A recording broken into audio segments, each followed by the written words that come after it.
Childhood trauma है ये बच्चों में क्यों होता है। वाला मैं देख रही थी लेकिन ना वो रिस्पॉन्स नहीं हुआ।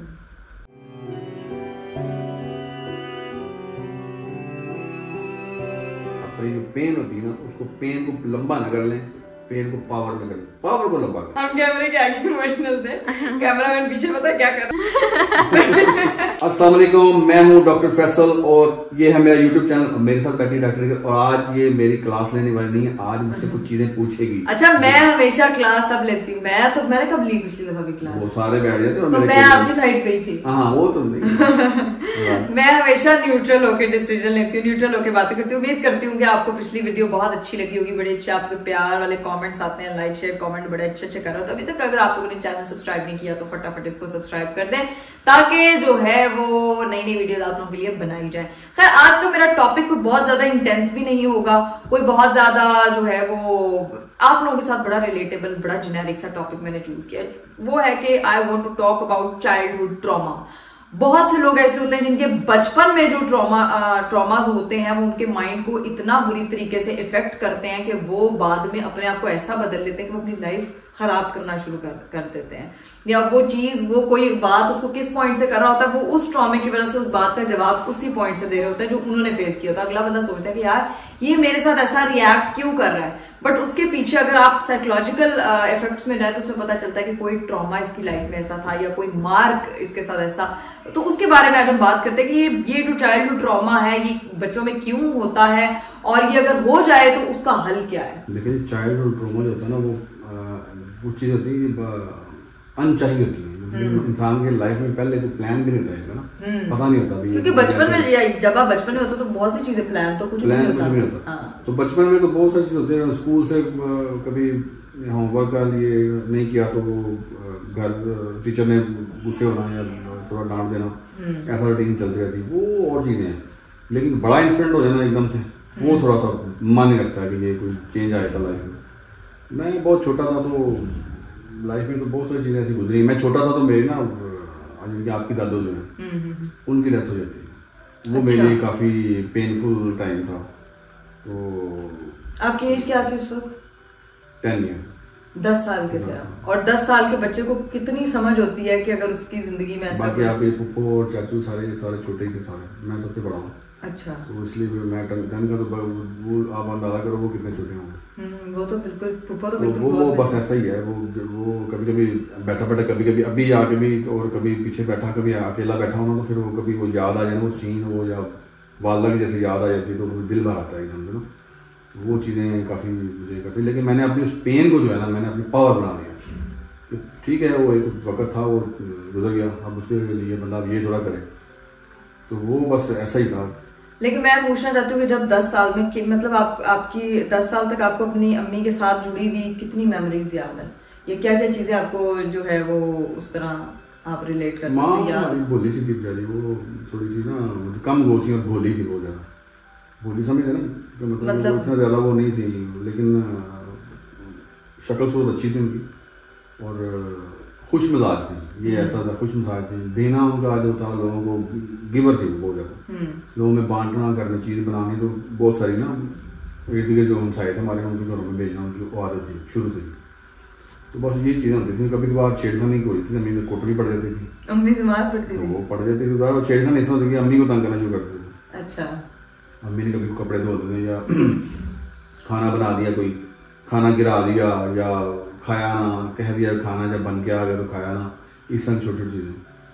तो वो बड़ा पेनफुल टाइम था जब वालदा ने सुबह से उठ के वो जहाँ जब स्कूल जा रहे थे तो उन्होंने तैयार किया ना कि जब आप तैयार हो जाए अपना स्कूल जाने के लिए। तो मुझे वो शर्ट और मेरी निकर थी, सर्दी थी उस वक्त, शर्ट और बल्कि पैंट थी और ऊपर वो एक स्वेटर था हमारा स्कूल का जो होता था। तो शुरू से ही वो पढ़ा ना इंग्लिश मीडियम में, तो वहाँ पे वो स्वेटर वो सारा हो जाता है पूरा रेडी करके मुझे छोटे भाई को और छोटी सिस्टर को तीनों को ना आपकी पुप्पो को हम तीनों को स्कूल रेडी करके भेजा। बाकी तो जो दूसरी सिस्टर थी आपकी जो वो तो बिल्कुल छोटी थी वो वैसे पुप्पो घर थी, वो घर भी थी उनकी घर भी थी ज़्यादा। तो वो फिर हमें भेजा उन्होंने नाश्ता वाश्ता करा के। नाश्ता खाने की रूटीन होती थी, पराठा बनाती थी वो, तो पराठा खाने के आते सुबह सुबह। तो नाश्ता किया, नाश्ता करके स्कूल चले गए। स्कूल से जब 12 बजे या 12:30 या 1 बजे का टाइम हुआ, जब छुट्टी हुई तो वापस घर आए, तो घर का बाहर ना ताला लगा हुआ था। अच्छा। तो वो देखा ताला लगा हुआ, तो मैं ना वहाँ से इधर देखना शुरू कर, मैंने घर आया ताला लगा हुआ।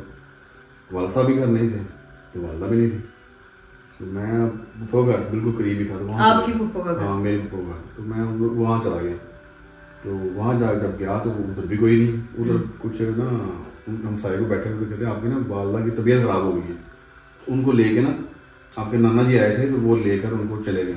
अच्छा। हॉस्पिटल ऐसा कुछ बोला उन्होंने। तो वो फुफो जो है ना आपके लिए खाना बना के देगी यहाँ पे ना, तो वो कहते हैं आप बच्चे आएंगे तो खा लेंगे। तो वो मैं तो थोड़ा सा शौक हो गया एकदम, वो कुछ बड़ा था तो मुझे परेशानी हो गई, अपनी बीमार हो गई या कोई मसला होगा। सुबह तो बिल्कुल ठीक थी। तो वो फिर बैग वगैरह वहाँ रखे, फिर चाबी का पूछा, फिर वो एकदम सही थी, मेरे साथ आई, चाबी ली, बैग अंदर रखे, कपड़े चेंज किए, बहन ने चेंज किए, मैंने किए, भाई ने किए, मतलब कि आपने चाचू वगैरह। तो वो चेंज करके फिर हम वहाँ से ना निकले। और मैंने कहा भी लेके कौन गया, नानू ले गए। तो मैंने कहा चलो मैं अबू भी कहीं बाजार ही होंगे तो मैं पता करता हूँ, क्योंकि उस वक्त मोबाइल फ़ोन की ना सहूलत नहीं होती थी, ये चीज़ें नहीं थी, पिक्सल होते थे उस वक्त। तो फिर मैं बाजार की तरफ गया, नाना जी घर की तरफ चला गया। तो मैं था साथ 2-3 दिनों को समझ चले गए।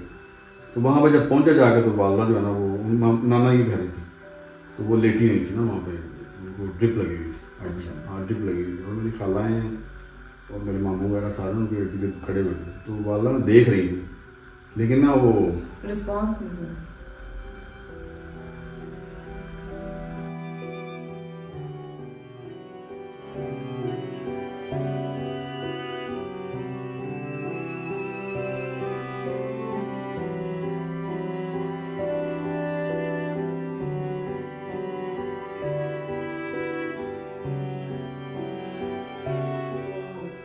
ये एक बड़ा इमोशनल मोमेंट अभी उन्होंने शेयर किया। मैं किसी के मुझे नहीं पता था कि उनकी लाइफ का कोई ऐसी बचपन का एक फ्लैशबैक था। तो मैं तो रैंडम लोगों के कमेंट्स पढ़ती हूँ, मैं देखती हूँ जिन लोगों के पेरेंट्स नहीं होते, अम्मी नहीं होती, अब्बू नहीं होते, तो वो इट्स वेरी काइंड ऑफ अल्लाह का शुक्र है हमारी लाइफ में दोनों है, बट उन लोगों का दर्द कुछ और होता है। अभी जैसे मैंने चाइल्डहुड ट्रॉमा की बात की, तो किसी की लाइफ में होता है, किसी को कोई बुली करता है, लेकिन जब किसी के अपने चले जाते हैं ना, तो वो ट्रॉमा एक बहुत ही अलग होता है। और इतने स्ट्रॉन्ग दिखने वाला इंसान जिसको हमने कभी रोते नहीं देखा, आज मैंने फर्स्ट टाइम इस चीज़ को देखा और मेरे लिए वो ज़्यादा पेनफुल है। तो मुझे नहीं पता था कि मैं उस पॉइंट को ट्रिगर कर जाऊंगी। तो हर बंदे की ज़िंदगी में ऐसा मोमेंट होता है जिसके जैसे कि हमारी लाइफ का मोमेंट यही है कि अपने पेरेंट्स को रोता देखना एक बड़ा इमोशनल होता है। तो वो एक डेथ सीन जो वो मेरी दादी का हमने तो नहीं देखा, हमने अपने दादा अबू की डेथ देखी थी और मेरे सामने वो चीज़ आती क्योंकि वो हमारी फैमिली की पहली डेथ थी और हमारी उनके साथ बड़ी अच्छी बॉन्डिंग थी, इतना वो हमसे प्यार करते थे। तो दादी का तो हमें नहीं बिल्कुल अंदाज़ा था, हमेशा जब भी सुना पापा के मुँह से ही सुना। तो हम कभी याद करें किसी चीज़ को तो हम वही चीज़ याद करते कि हमारे दादा अबू की जब डेथ हुई थी तो वो बहुत हम लोग अच्छे खासे बड़े थे। तो वो एक चीज़ आपकी लाइफ में काफ़ी हॉन्ट करती है। तो खैर हम लोग तो पापा हमेशा आप लोगों को मोटिवेट करते हैं। आज वो थोड़े से इमोशनल हो गए हैं, लेकिन हम टॉपिक को दूसरी साइड पे लेके जाते हैं अपनी उस चीज़ को। हम हमेशा आपको हंसाते हैं, खुश करते हैं, लेकिन हर किसी की ज़िंदगी में आंसू ज़िंदगी के साथ का हिस्सा होता है। ऐसा नहीं होता कि कोई रोता नहीं है या कोई दुख में नहीं होता, कोई दर्द में नहीं होता। किसी की जवानी किसी को रुला देती है, किसी का बिछड़ना रुला देता है, किसी का बचपन रुला देता है, किसी के रिश्ते रुला देते हैं। तो it's part of life. Smile, laughter, आपने हंसे रोए और जिंदगी खत्म है। खैर बाकी की चीजें आई नो आप वेरी इमोशनल अभी इस वक्त। मैं सोचती थी हम बच्चे क्यों इमोशनल है। मेरी अम्मी भी बड़ी इमोशनल है। मैं अक्सर बैठी सोचती थी हमें कोई हल्की सी बात होती है हमारे टिप टिप टिप आंसू मतलब निकल आते हैं। क्या हमारे पास जिंदगी की हर चीज है, हर खुशी है, हर चीज जो लोग ड्रीम करते हैं हम वो जिंदगी जी रहे हैं। आपके पास सक्सेस है, हर चीज है, लेकिन कहीं ना कहीं कहते हैं ना कुछ छूट जाता है। ऐसा नहीं होता कि और जो है उसका मजा लो, जब जो है उसी में खुश रहो। खैर आप लोगों की लाइफ में भी ऐसे बहुत से वाकयात हो गए। तो पापा को मैं अभी बुलवा नहीं रही, मुझे नहीं लगता कि वो अभी बोल पाएंगे या उस तरह, लेकिन मैं कोशिश करती हूँ आप लोगों के लिए कि फिर क्या हुआ। यानी कि वो उनका लास्ट डे था जब आप स्कूल से वापस आए और ड्रिप लगी हुई है एंड आप गए, वो आखिरी बार आपने देखा बस। तो वो 10 साल का बच्चा, लोग कहते हैं बच्चों को पता नहीं चलता कि उनके साथ क्या, कोई बात नहीं, बच्चों को क्या पता, 10 साल का ही तो होता है, 9 साल बच्चे छोटे छोटे हैं, गुजर गए पेरेंट्स, उनको नहीं पता चलता। लेकिन मुझे लगता है उनको ज्यादा पता चलता है, जिनके साथ ऊपर से सबसे बड़े थे, अटैचमेंट सबसे ज्यादा थी। बाकी की चीजें वही बता सकते हैं, क्योंकि मैं तो नहीं, ना मैं उस चीज से गुजरी हूँ, ना मुझे उस चीज का अंदाजा है। आप में से बहुत से ऐसे लोग होंगे जिनके पेरेंट्स इस दुनिया से गए होंगे और ये उनके लिए बड़ा इमोशनल मोमेंट रहा होगा।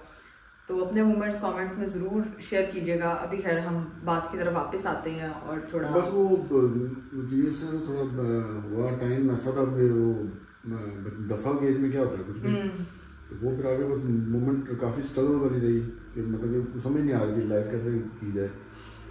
स्टडी का भी इशू था, स्कूल जाना, फिर वो हर रोज उसी तरह ही मैं जब जाना स्कूल का टाइम होना तो फिर वही कमी फील होती थी। ज़ाहिर जो एक चीज पापा जी आपने और भी बताया था वाकया, क्या? जो आपके टीचर ने डांटा था आपको। हाँ वो तो वो नहीं बता था कोई? नहीं ये सारी चीज़ वाकया जी पूछ रहे मेरे को। वो इसी से रिलेटेड है ना? रिलेटेड है, लेकिन वो फिर किसी दिन नेक्स्ट करेंगे, अब नहीं बोला जाएगा। वो वाकया तो मेरे देने में आया, लेकिन वो इससे ज़्यादा काम खराब कर देगा। अच्छा ठीक है, तो हम उसके लिए थोड़ी सी छोटी सी ब्रेक लेते हैं। तो मुझे नहीं समझ आ रही, क्योंकि हम कहते हैं कि शायद हमारे पेरेंट्स हैं, बड़े हो गए हैं, हमें ही सिर्फ माँ बाप की जरूरत है, उनको नहीं है। तो मुझे लगता है कि ये सबसे बड़ी, माँ बाप होते, चाहे आप बुढ़ापे में पहुंच जाओ, चाहे आप बहुत बच्चे हो, चाहे आप अपने फ्रेंड्स में बिजी हो जाओ, किसी भी लाइफ के हिस्से में पेरेंट्स ही होते हैं। नहीं तो, मेरी बात सुना, जो जितना मैंने वाकया बयान कर दिया ना अभी, यहीं तक रखे, फिर नेक्स्ट कर लीजिए, फिर किसी दिन मिसेस हो गए तो उसमें हम करेंगे वो कुछ और बात करना हो जाएगा।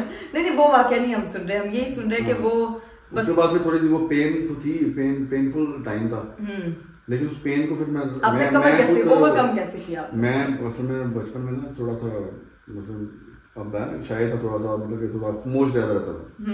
तो वो फिर मैंने जब मैं बैठ के सोचा था भी अगर कोई भी नहीं है तो फिर आप तो अकेले भी तो कुछ हो ना। हाँ। तो वो थोड़ा सा फिर मैंने अपने अंदर से एक पावर ली और मतलब कि अपने आप को पहचानना शुरू कर दिया कि मैं ही हूँ, मेरे तो इर्द गिर्द कोई भी नहीं। तो वाल साहब की तो अपनी जिम्मेदारी होती है, मोस्टली माओं के साथ ही बंदे के बहुत घर के भी पूरा सिस्टम चल रहा होता है। बाप ने तो बाहर जाना, सारा दिन अपना काम खेती बाड़ी कर ली या कुछ और कर लिया या कुछ शॉप बिजनेस कर लिया, तो आउट ऑफ कंट्री चले गए। तो वो उस तरह की चीज़ें होती हैं, वो फिर आपका जो होता है ना अटैचमेंट तो माँ से होती है ना। माँ ने जो भी जो आपके पास होना, डांटना भी है, बना के भी देना है, कपड़े इसी करके देने हैं, जूते सारे सेट करके देने हैं, किताबें वगैरह सेट करनी, पूछना क्या पढ़ा है क्या नहीं पढ़ा, तो इस तरह की चीज़ें होती हैं। तो इसलिए ज़्यादा जुड़ा होता है मैं माँ के साथ। तो वो फिर आगे जाके जब वो मतलब हुआ थोड़ा सा, फिर अपने आप को मैंने मजबूत करना शुरू कर दिया। और वो मैं समझता हूँ कि शायद इस सारा को अल्लाह ताला की तरफ से होता है। तो वो मुझे उससे हिम्मत बढ़ती गई, मेरी हिम्मत बनते बनते मैंने समझा मैं ही हूँ, मेरे अलावा मैं खुद हूँ, अपना ही मैंने अपना ही अपने को मैंने खुद ही संभालना है, तो मुझे ही खुद स्ट्रगल करनी पड़ेगी। तो फिर मैंने की स्ट्रगल करता रहा, रास्ते में काफ़ी वो जो डाउन चलते रहे। तो वो चलते चलते फिर आगे मजबूत होता हो। तो यही चीज़ें जब अब आप आए मेरी लाइफ में, जब आप आ गए दुनिया में, तो आपको मैंने वो चीज़ें सिखाई कि जो मुझे सीखनी पड़ी वालदा की डेथ के बाद, वो मैंने स्टार्ट में आपको बता दी थी कि आपने खुद से अपने आप को करो कि मैं हूँ नहीं हूँ, कोई है नहीं है, आप अपने आप को स्ट्रॉन्ग करके ना आगे बढ़ो। तो वो फिर मैंने वो सबक दिया। इसी को कहते हैं कि पेन को मैंने पावर बना लिया था। तो वही पावर मैंने आपके अंदर डेवलप की और आप उसको आगे लेके चल रहे हो, और आपको पता है कि कैसे जिंदगी चल रही है। तो ये सारी थी वो पेन को जब आप पावर में बदल लेते हो तो वो बहुत ही कहते हैं फौलादी ताकत होती है और वो आपकी जिंदगी में और ज्यादा उभर के आती है। तो लाइफ में बहुत से ऐसे वाकयात लोगों की जिंदगी में होते हैं। बचपन में जैसे बच्चों के साथ होता है, बच्चों को हरास किया जाता है और वो फिर एक टाइम पे उनके दिमाग में एक इफेक्ट पड़ जाता है। बचपन में बहुत से लोगों के साथ पेरेंट्स में मारपाई करते हैं, जैसे जुल्म करते हैं, थोड़ा ऊंचा बोलना, बच्चे को डांटते ही रहना, उसको कुछ करने ही नहीं देना। ये नहीं करो, वो नहीं करो, अपने वो करना, उस तरह की चीजें जो होती है ना वो थोड़ा सा करते हैं। वो एक ट्रॉमेटाइज आपको कई किसी हद तक आपको वो पिंच कर देती है, जिसकी वजह से वो जब आप मजबूती की तरफ चले जाते हैं ना, जब सोच लेते हैं कि मैं ही हूँ, मेरे साथ कोई नहीं, फिर आपको ये चीजें मैटर नहीं करती। फिर आप फाड़ के ना जमीन का सीना तो बाहर निकलते हैं, फिर एक बड़े फलदार दरख्त बनते हैं, फिर परवाह नहीं करते आप। तो यही चीज है कि जिंदगी में इसका मतलब at the end of the day यही है कि लव योरसेल्फ। अपने आप को पहचानो, recognise your self, love yourself. This is the time for ये मेरी तरफ से लोग आगे कहते हैं भाई कैमरामैन जो कमेंट्री भी करता था कैमरामैन बेचारा भी पीछे इमोशनल हो गया हम कैमरे के आगे इमोशनल थे, कैमरामैन पीछे पता है क्या कर रहा, सब कैमरा देख रहा, सब कर रहा साथ साथ ऐसे नहीं, ऐसे हमें तो इसने टिश्यू ला दिया, लेकिन पीछे कैमरामैन भी यही काम कर रहा था कैमरामैन एक जोन में चला गया। मैंने सब लोग अपना ख्याल रखें और उम्मीद करते हैं कि मतलब कि आपको अपने पेन को जो है ना पावर में कन्वर्ट करने का मौका मिला। ये मैसेज इस वीडियो का, और जो मेरी नजर में है कि यही मैसेज होना चाहिए, क्योंकि मैंने अपनी पेन को पावर में तब्दील कर लिया था। ठीक है, तो वो करना चाहिए ताकि डेवलपमेंट हो, कुछ सिस्टम सीधा हो। ये तो चलता ही रहता है, लाइफ पार्ट ऑफ लाइफ के, किसी का आना किसी का जाना, लाइफ में कोई आ रहा है कोई जा रहा है। हमारे पेरेंट्स आए चले गए, हम भी हैं, पेरेंट बने फिर आए हैं और एक टाइम पे चले भी जाएंगे, लेकिन ये सिलसिला रुकना नहीं है। तो इसे अपनी जो पेन होती है ना, उसको पेन को लंबा न कर लें, पेन को पावर में करें, पावर को लंबा करें, उसको डेवलप करें ताकि दुनिया में ना वो सिस्टम जो है ना वो चलता रहे। दुनिया बैठने वाली चीज नहीं है, दुनिया चलने वाली। बहते पानी है ना, बहता पानी बदबू भी नहीं छोड़ता। तो उसकी जो शोर, उसकी आवाज है ना बहते पानी की, वही तो मजा है जिंदगी, वही तो दुनिया है, वही तो यूनिवर्स का गैलेक्सी जो होता है ना, वो खूबसूरती जो उसकी होती है वही होती है। तो बहते पानी की तरह समंदर बने, ठाठे मारे और एंजॉय करें। तो मैं ये कह रही थी कि आज की वीडियो मोस्ट अनएक्सपेक्टेड थी, मोस्ट अनएक्सपेक्टेड के we never planned about a topic, we never planned. मेरे पास एक जैसे रैंडम टॉपिक आया तो मैंने कहा लेट मी डिस्कस, बट वो चीज इस चीज में कन्वर्ट हो जाएगी मुझे नहीं पता था। बट उम्मीद करती हूँ कि आप लोग इस चीज से काफी हद तक रिलेट कर चुके होंगे, और आप लोगों की भी लाइफ में जो भी चीजें आपने जरूर शेयर करनी है मेरे साथ। और अगला टॉपिक इस बारे में होना चाहिए, इट शुड बी फन और इट शुड बी व्हाट।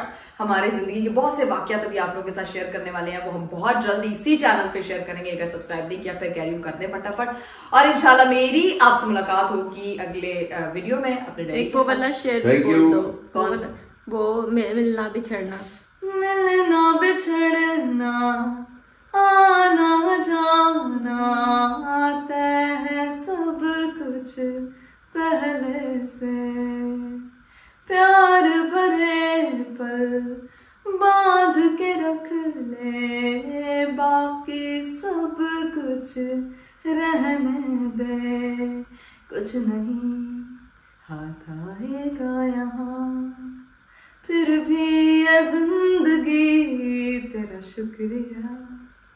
तो ये मेरी फेवरेट लाइन है। बाय बाय, टेक केयर, अपना ख्याल रखें। मुझे डॉक्टर फैसल को, डॉक्टर इकरा को इजाजत दीजिए, बाय बाय, टेक केयर। मेरा तो याद होगा ना आपको।